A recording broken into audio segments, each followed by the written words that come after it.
Yes, yes. Oh man, I love that damn new intro. In the paddock F1, Greeny and the Chief. Thanks for tuning in. Thanks for listening. Round 20 sees F1 head to that high plateau in the Valley of Mexico. Viva la Mexico! We are in Mexico City for the Mexican Grand Prix. Do you know this, Michael? Mexico City is the largest Spanish-speaking city in the world, home to 22 million. It is also the economic and cultural hub. Did you know that, sir? It is Mexico City is an amazing place. Very populated, very high elevated, as you know if you watch the Formula 1. Yeah, 7,349 feet above sea level. Higher than 5 Empire State Buildings stacked. How about that? But of course, when you're there in Mexico City, you got to stop and get some of that street food. Give me a street taco, por favor. Maybe thanks. Street tacos, please. You got to see a Lucha Libre match, of course. But this ain't no travel show. This is F1 show where we're racing the Autodromo Hermanos Rodriguez. 2.67 miles, 17 corners, 3 DRS zones. You give it the full beans for 49 free center your lap. And oh man, Mexico City always throws out some fun. The first few laps are always chaos. The longest from the start line to turn 1 for the season always produces some madness, and that's what we got going into the first corner today. 4 wide heading in there, but Lando survived and was gone from that point on as he then heads off and takes his 6th win of the season. Leclerc takes second.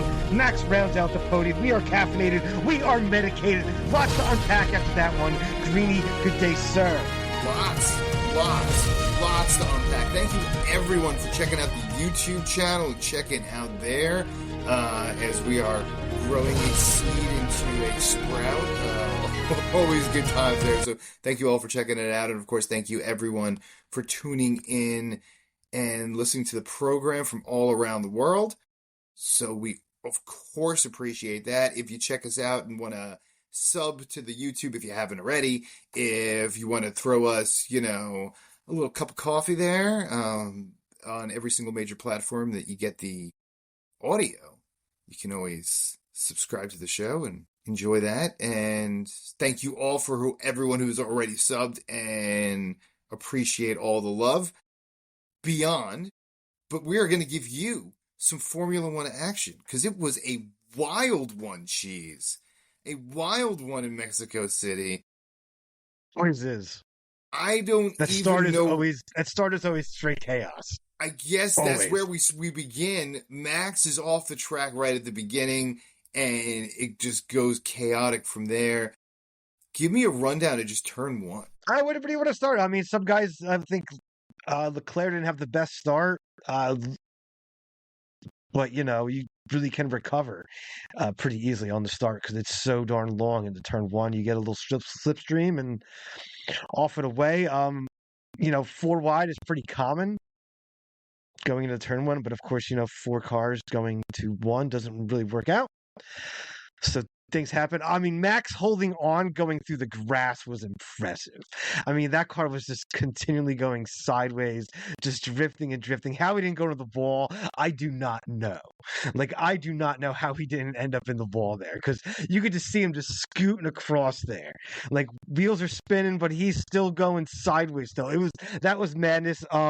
That was some quality dirt track racing right there. That was some serious race on any substrate, and he showed it because that is some quality. As you and I witnessed when we went down to your favorite state of the U.S., Missouri, watching some dirt racing down there back in the day. You remember that? Yeah, I remember back in the day. But yeah, Max just held on, man. So, I'm sorry. Go ahead. But I think you really just got to go to the title fight is where we pretty much have to just go from that because, there's some chaos. Lewis ended up with the 10-second penalty, but we can get into that later. Guys going off track, having to give places back. And, I mean, that's just pretty common in Mexico. It took a while for the stewards to go through all the madness. I mean, what are we, 18, 20 laps in before they finished for, going through all that. But Lando taking the win now as a 1-point lead over Oscar. Max is only 36 points behind. We got 4 races to go, 2 sprint races thrown in there as well. Lots of points.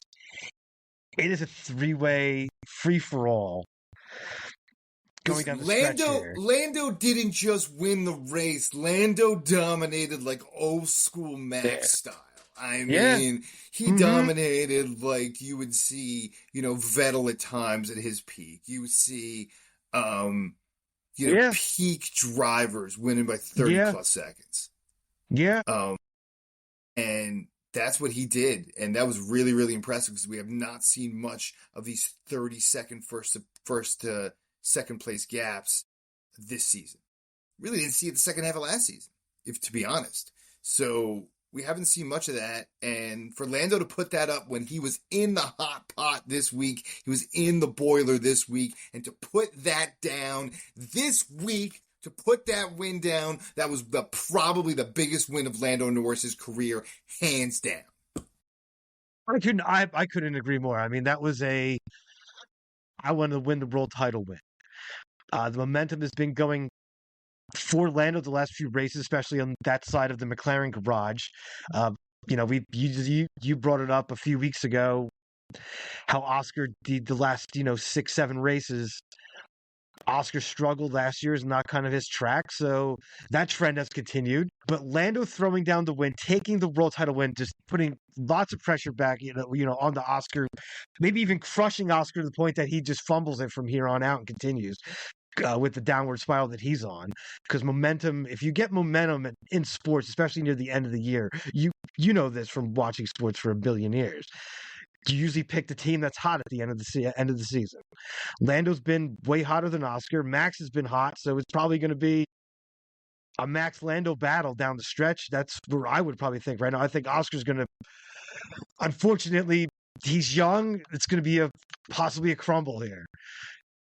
The only race that's coming up that kind of fits Oscar would be Cutter, because I think he won the sprint race at Cutter last year, if I remember right. But if he's on this downward spiral and the momentum is not on his side, I mean, momentum's huge, especially when you're a driver coming on the stretch here. Yeah, Cutter was. I'm sorry. Cutter was the only race of the last 6 races of 2024 that Oscar Piastri put up a podium on the Grand Prix, and that was a 3rd place finish. Just so to take you back to 2024, of the last 6 races, 1 podium, and that was Cutter. He scored points in every single race, 5th, 8th, 7th, 3rd, 10th. But that is not a championship resume. And he's repeating that now. And that is not a championship resume. If you look at the Vegas line, Lando Norris is now well in the lead on the negative line. And he is now the big-time favorite to win the 2025 championship. And a lot of people who doubted Lando Norris a lot this season, especially those Lando Norris fans out there that are listening to the show right now, you got a lot to cheer for. Really, maybe it's just maybe Lando is finally. I mean, we'll see if it continues, but it's finally made that next step that we talked about in past episodes and last season, that he just didn't have that it factor that other drivers have. I mean, I still wouldn't count Max out at this point with 4 races to go and 2 sprint races. No, I wouldn't come back. Because anything can happen in 2 weeks in Brazil. You know this for sure. Anything can happen in Brazil. Crazy things happen in Brazil. Then you go to the street race in Vegas. There's a lot of things here that are coming up here that can make these go mad. And a lot. It's still, and 36 points is not that many points. Lando has a DNF or something over the next few races and Max doesn't, and wins a race. Boom. You're right back in it. Yeah, one mechanical DNF. First of all, Oscar, I can't see him outside of Cutter making a podium for the last 4 races here. And with the momentum he has right now, I would completely agree. Historically speaking, so now if you have a mechanical issue with Lando and Max wins a race, we're right back in a three-man race again. Next week, obviously, is massively pivotal because you have a 1 point difference, which we have not seen a 1 point difference with 5 races to go.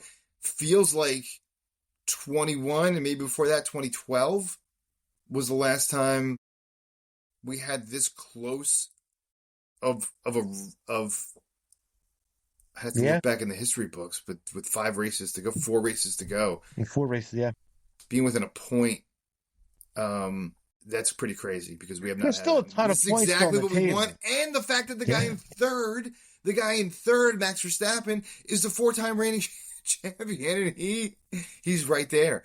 And if he has a good run of it, as McLaren struggles, that could be a different story as well. So, yeah, a lot to unpack. Let me finish with this before we move on, because we're going to get to a lot more than winners and losers, and there's a lot more to talk about. But there was a moment last week after the USGP, and it was going around on the TikToks and the YouTubes. There's this moment where they're interviewing Lando Norris, and Max looks at him, just like off screen, but they caught a shot of Max looking at Lando off screen. And they looked at each other in a way like Max is like, I'm gonna F you up. Like, I'm coming for you. And Lando gave a look back. And I didn't know if it was like confidence or cockiness or potentially fear.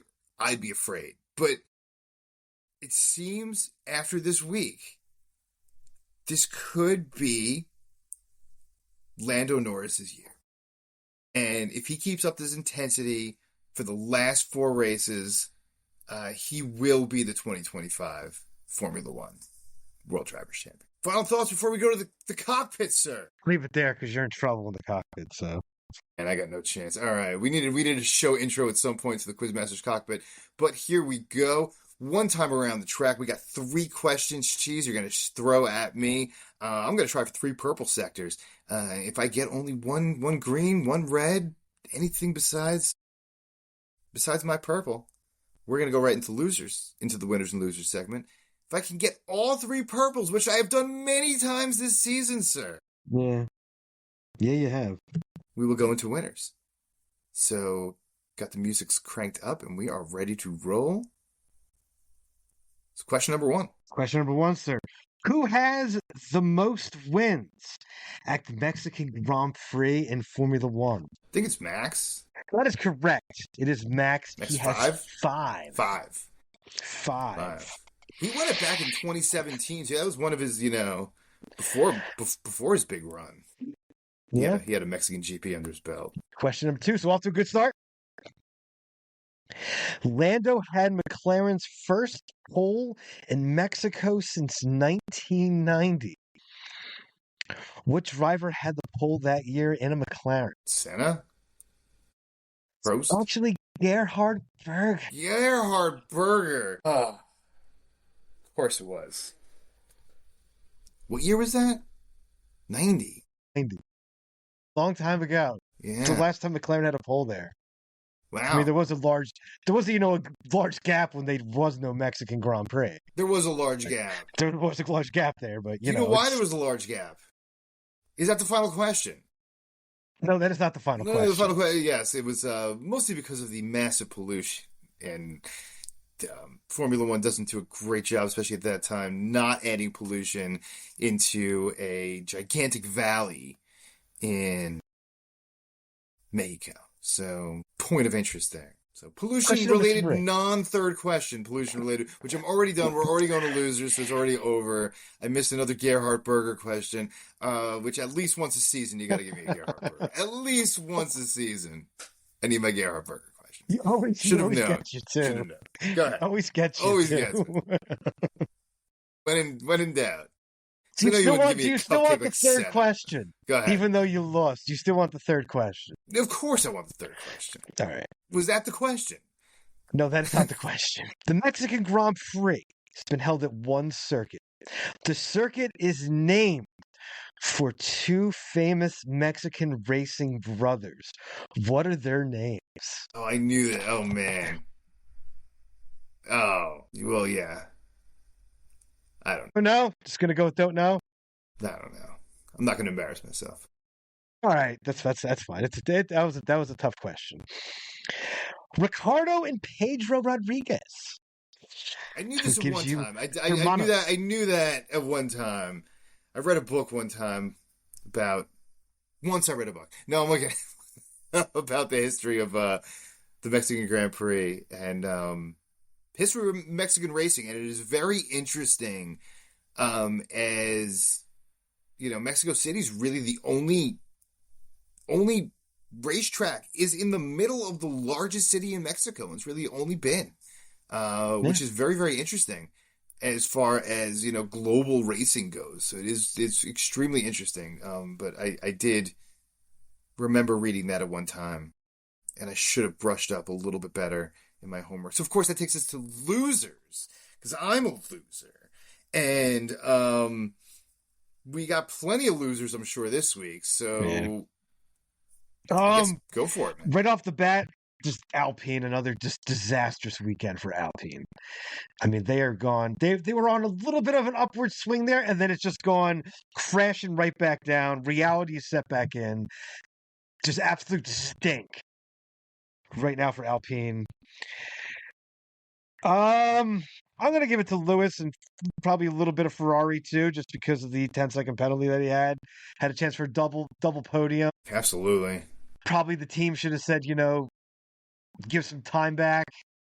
Maybe give it just a position back just to, cover your ass. A little CYA probably should have been in the cars today, but didn't happen. And then you get a 10-second penalty and takes you right the hell out of everything. Yeah.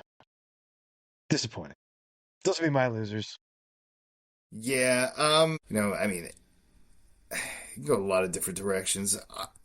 I'm looking at Racing Bulls because they were riding high on the Bulls just a few weeks ago, and Hajar even had his best weekend going into the race that he had in a while, and you had some expectations here, and they really just spit the bit today.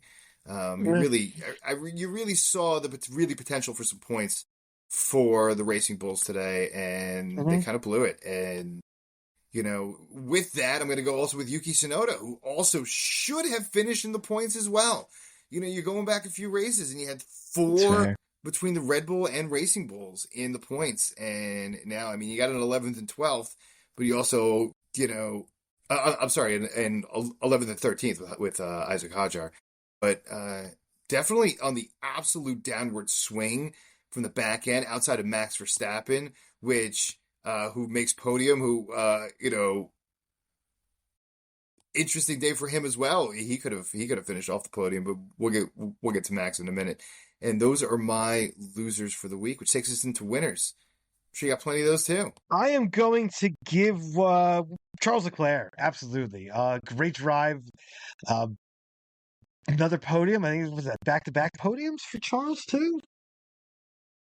Did he get a podium last time out? I can't remember. Got a little too much medication. US? Yeah, he did. That's back-to-back podium. So that's back-to-back podiums. I mean, they're starting to extract a lot out of the car. Charles was kind of on it most of the weekend too. Really actually challenging Lando for pole. So showing a lot of pace this weekend. Virtual safety car there at the end definitely saved his bacon to get second. But he was going to finish on the podium there anyway. So just another great drive for Charles. Bortoletto finishing 10th in the points. First time he finishes in the points, not starting in a points placing position to start the race. So coming up thunder and fact, sir. That was my fact of the week. That was my fact of the week. But sorry about that, sir. But that's okay. Sorry about that, sir. No, that's all good. All good. But yeah, definitely got to give it up to him. That's a huge thing for Sauber too, just to come up through the field as well. So great performance by Bortoletto. Those be my winners. Listen, it's the first one's going to be unconventional here, but I'm going to go with Oscar Piastri, even though he's now in second, and people are not going to like that. But the rationale behind it is that he could have really finished like 7th or 8th today because he was sagging big time. And he pulled it out at the back end of the race. And even though he should be in like the losers column for sure, he did pull out those last 20 plus laps or so. He pulled out If he was a little bit quicker, a little bit earlier on, he would have finished fourth and for sure passed Ollie, which I think he was like a second and a half behind Ollie, who finished, which of course I'll go into, not just Haas. Let's give Haas the big win of a double points. Let's say to get double points for Haas, but of Ollie Bearman, still a rookie. It's unbelievable how we talk about him so many times in the winners in the Haas. But you got to give it up to Ollie Bearman, who finishes fourth, his best finish ever.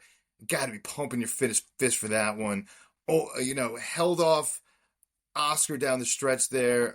Finished, of course, the virtual safety car put a little closer to Max towards there at the end, but got to give it up to Ollie. Great weekend all around, and putting some more points on the board. And that Bearman line of 7 points, he's passed that long ago, sir. So he passed it all in one race right here. So good for him. And he don't need no Ferrari to score, man. He did better than Haas's best finish ever. Haas's best finish ever. Ever. And Ollie's best finish ever as well. So, glorious day. Absolute glorious day for the Haas fans. And all 5 of us. So, which of course brings us to my favorite sound clip of the week. Am I taking this one? Send it your way this week, sir. I take this one. I'm actually fired up about this. Because this guy's been pissing me off for the last, few weeks here. And that's James Vowles. And I've stood up for James Vowles many, many times. But, listen, another terrible weekend. Back-to-back terrible weekends. And I'm pretty sure about 3 weeks ago, he starts popping up on every single, news feed across the world. Because, obviously, he hired up some PR agent. And, he comes out with this whole idea of a 2-day race weekend and how it's going to affect this and how, we can add, 25 or 26 races if we go to this 2-week race. How about you get some points? Okay, James Vowles? How about you put some points on the board? Because it's back-to-back awful weekends. And boneheaded moves. Last week, Carlos had some terrible moves. This week, Carlos's car, I don't know if it was him, I don't know if it was a mechanical issue, the race just ended about an hour here ago, so I couldn't tell you exactly what the exact cause of that was. It seems mechanical, but that definitely screwed up Max's chances of coming in second there, because Max definitely would have passed Charles Leclerc if it wasn't for that virtual safety car at the end there, but I don't know what's going on. That was a bad 8-day stretch. If you can have a terrible 8 days, Williams, and you got to go right to the top, James Vowles. And they were talking about just 3 weeks ago, how Williams, one of the most storied teams in history, the third most winningest team in Formula One history, is finally coming back and finally making the right moves. And James Vowles this and James Vowles that. And just to be just terrible the last 2 weeks. From everything, from driver issues, mechanical issues, communication issues between the pit wall and the drivers. I don't know how you feel about that, but I think James Vowles should slap himself, and maybe some of the people on that inner office should slap him too. I mean, you've defended him. I've pretty much busted him up a bunch during the season. Just not liking the performance and the way that the team had been going. I mean, before the last few races, they give you they show you something, and then they take 2-3 steps back. And that's just how the team's been for the last, couple seasons with James in charge. So, but I cannot disagree with anything you said there, sir. Oh, yes. It's the best damn sound of the week. So take that fantasy ride to the fantasy island. Agree to. Where the beer flows like wine, the wine flows like beer, and that cannabis, oh yes, my friends, that cannabis grows as far as the eyes can see. Look at it out there. Look at it. Green and luscious. Just keeps going on, just like that Iowa corn. Take a little whiff. Goddamn. That air smells fantastic. Take a little walk to the top of the hill. Tickets in hand. I had a ton of bets today. I had fistfuls of tickets to this week. Take a walk to the top of the hill. Sit on top. Are we cashing in or are we checking out? You put some tickets in today. I went mad. You did go with fistfuls of tickets, sir. These were serious fistfuls of tickets. If this was actually real money, I would have to call you have a gambling problem. But I don't even know if you ended up winning or losing in the end here because I have a lot of tickets to go through. But let's go through them really, really quickly. You had Leclerc to win. That didn't happen. You had Lewis to win. Obviously, that was an absolute disaster. You had Lewis in a couple different trifectas here. My Lord. But you did have the Norris-Leclerc Max box plus 300, so you hit that. You had Oscar on podium. You had Russell on podium. None of those happened. You did have the Haas double top 10, so you won 2 of your 10 bets. Yeah. But that was a 225 payout and a 300 payout. So it's going to get you pretty close to even. I'm going to have to get my calculator out for this. But 100, hang on. 100, and then another 75, 85, 185. So you did lose. You started with 250. Give me a second here. So you negative 65 greeny bucks on the day. Not terrible. Obviously, you wanted the big payout. I had Red Bull at the fastest lap, and actually ended up being Mercedes with the fastest lap, and I believe George Russell hitting that fastest lap at the end. I didn't see that one coming.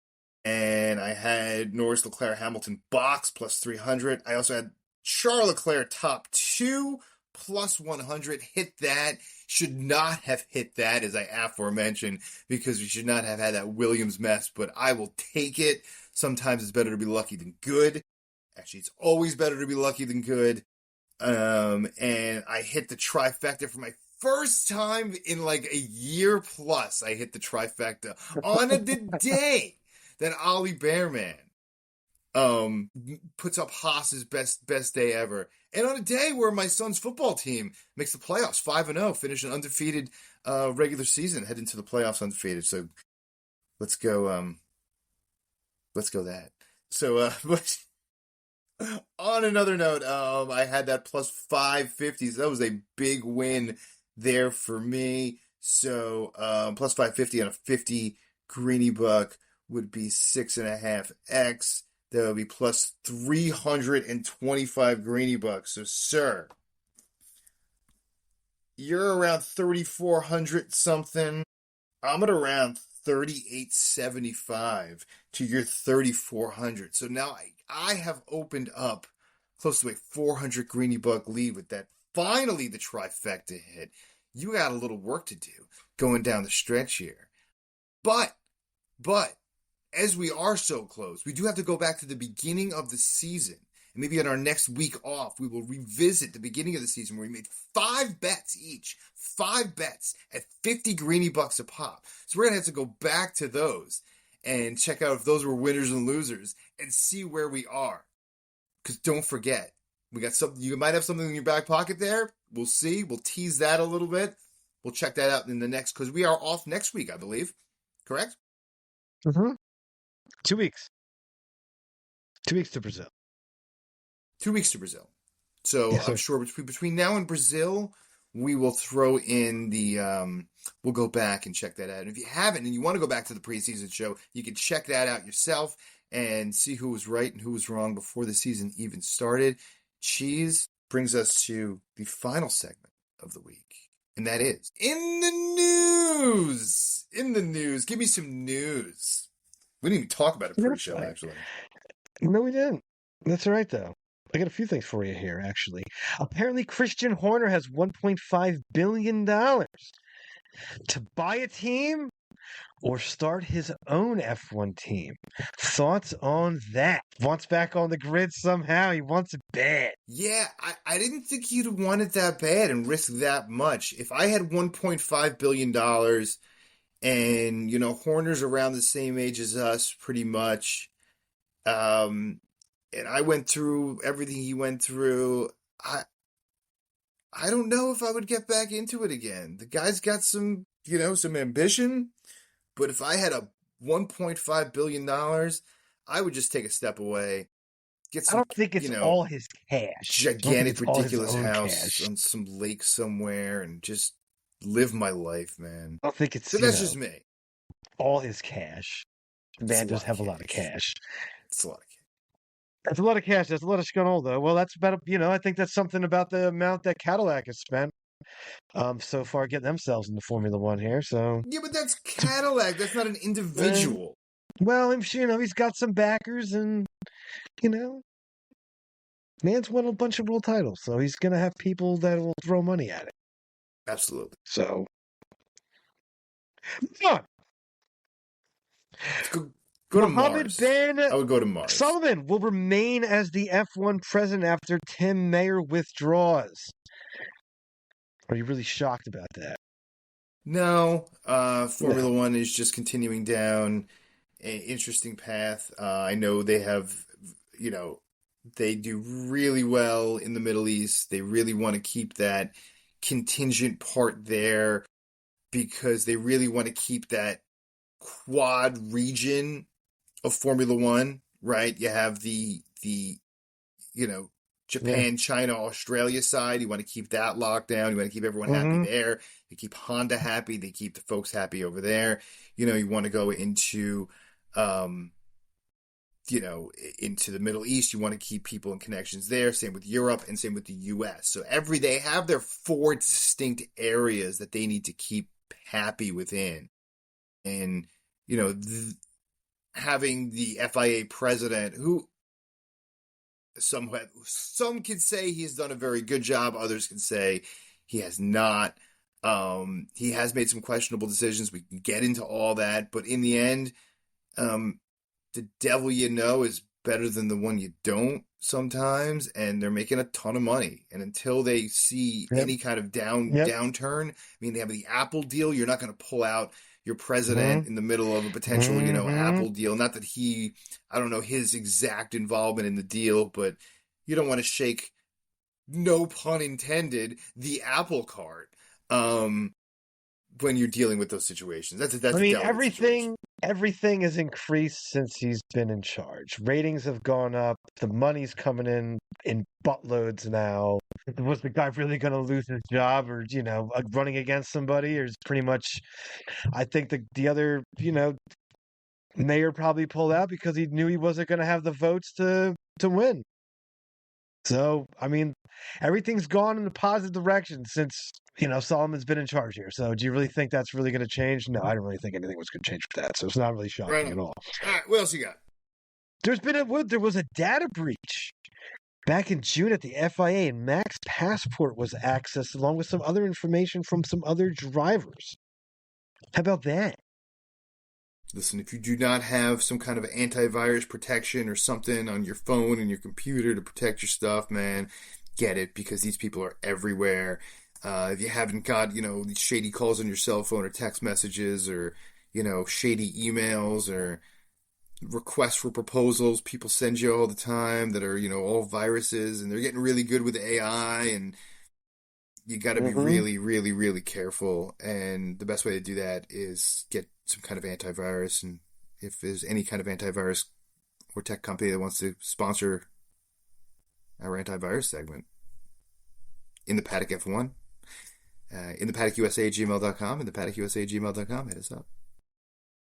Everything gets hacked nowadays. It's not really surprising. Final story for you. Apparently, if Ferrari is not competitive next season, Leclerc is looking to leave Ferrari. I'm not shocked by that.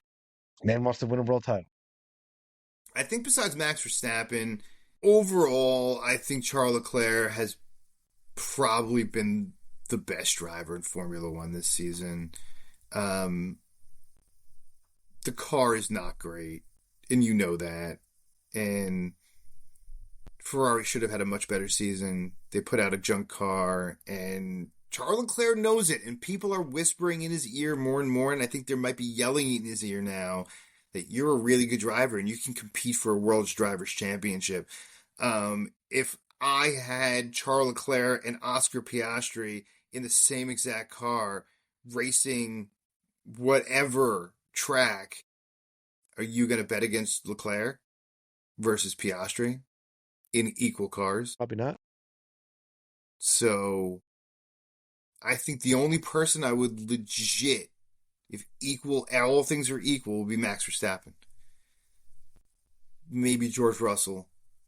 But I think those are your top three drivers of the season. No offense to McLaren, but their car was so superior this season that I think that's fair.